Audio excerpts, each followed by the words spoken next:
volleyball, tinapos ng Kazakhstan ang makasaysayang run ng Alas Pilipinas para makuha ang ginto sa 2024 ABC Challenge Cup.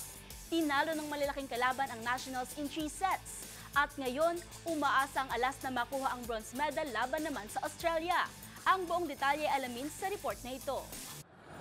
Bigo ang Women's Alas Pilipinas na matalo ang koponan ng Kazakhstan sa semifinals ng 2024 ABC Challenge Cup. Isang close first 2 sets ang naitala ng dalawang koponan, 23-25 sa first at 21-25 sa second.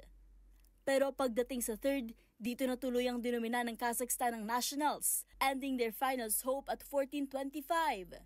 Pinangunahan ng taller Kazakhs team captain na si Sana Anerkulova ang koponan with 19 points on 18 attacks.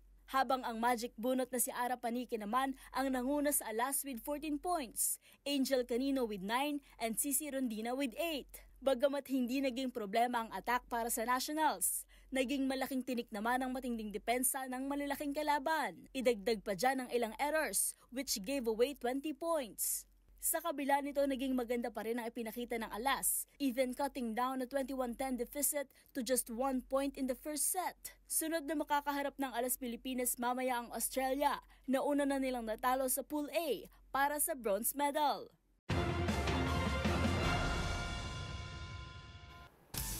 Atin ang mga latest updates sa mundo ng sports. Para sa MBC TV Network News, ito si Mili Borja, sama-sama tayo, Pilipino.